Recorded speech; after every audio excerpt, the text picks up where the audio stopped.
So today we're going deep on something pretty fundamental, I think you'd agree, our financial well-being, but with a twist. The twist, We're yeah. really going to focus on the psychology of it all, like how our minds, our thoughts and feelings and experiences actually end up shaping how we handle money.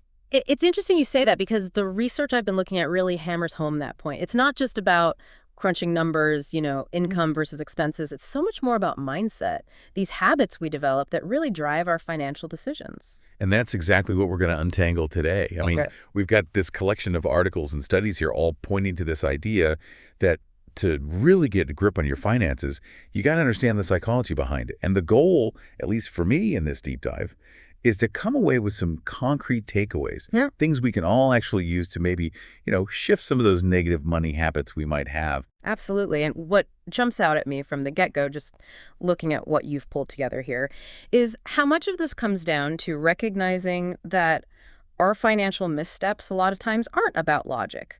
They're not math errors. They're rooted in our psychology, in these almost automatic tendencies we have. Okay, so let's dive into that a bit. Yeah. Where do these not so great money habits even come from? One of the articles you sent, it talked about how these things, these habits can often be traced way back, to our childhood. Like, how did our families handle money? Was it always tight? Was there a lot of anxiety around it? Or was it the opposite, where money was super controlled, every penny accounted for? Right, exactly. Because think about it, those early experiences, they create this kind of blueprint, right, for how we view money and how we interact with it later in life. So yeah, if you grew up with scarcity, maybe there's always this underlying fear of missing out, which could lead to, as we see with some people, impulsive spending. Gotta grab it while you can. Makes sense. But on the flip side, if you had parents who were maybe overly strict with money, always clamping down, it's not surprising that later on that could manifest as rebellion, right? Yeah. You're overspending, you're avoiding budgets, you're pushing back against any kind of financial planning. That's like a reaction to that early experience. Yeah. And, speaking of how our brains work, this is where things get even more interesting to me.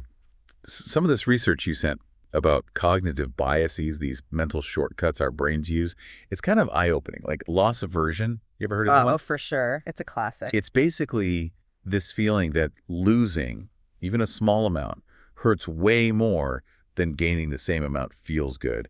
Yeah. And then there's overconfidence, which I think a lot of us are guilty of to some degree, like that belief that we can somehow beat the odds, to predict the stock market or whatever. Yeah. And this is where things get really practical. I mean, for you listening, it's about taking a step back and asking yourself, how much of my financial decision-making is truly objective? Or am I being swayed, sometimes unconsciously, by these biases that we're talking about? For example, if you understand loss aversion, it can help you see why you might be clinging to a bad investment.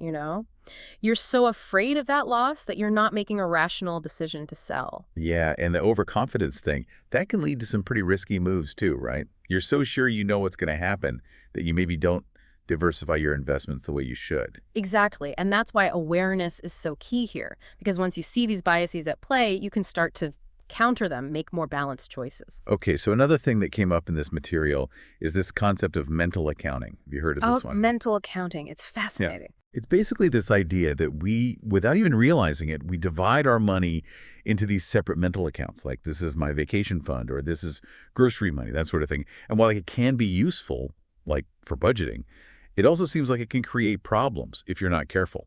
Absolutely. I mean, it's like you said, it can be a helpful tool to keep things organized, but the danger is if you get too stuck in those mental silos, it can distort the bigger picture. You might feel totally fine spending money from your fun money account on something kind of frivolous, but hesitate to take the same amount from your savings for the exact same thing, even though at the end of the day, it's all your money, right? Right. It's like the source of the money shouldn't change the decision. So how do we actually put all this into practice? I mean, how do we start to make real changes based on this stuff? One thing that stood out to me in the material was the importance of simply tracking your spending, like really knowing where your money is going. Yeah, transparency is huge. And, there's that saying, you can't manage what you don't measure, right? So just that act of tracking, it can reveal some pretty surprising patterns, things you might not even realize you're doing with your money. And from there, the material talks about setting clear financial goals, which makes sense, right? If you know what you're working towards, you're more likely to stay motivated and make choices that support those goals. Absolutely. Having that sense of purpose, whether it's building an emergency fund or paying off debt or saving for that dream trip, whatever it is, it makes it so much easier to stay focused and make smart decisions along the way. And along with goals, you got to have a budget, right? But it's got to be a budget that actually works for you, your lifestyle, your needs, not some crazy restrictive thing that you're going to abandon after a week. Right. It's got to be sustainable. And the other thing that I think is really powerful that I saw come up in your research is this idea of mindfulness, like pausing before you make a purchase and really asking yourself, do I need this? Does this align with my goals, or am I just feeling impulsive or emotional? So true. It's about breaking that automatic cycle, that urge to just buy, buy, buy.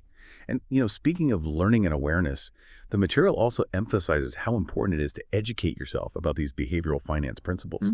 Like, the more you understand about how your mind works when it comes to money, the better equipped you are to make good decisions. Yeah.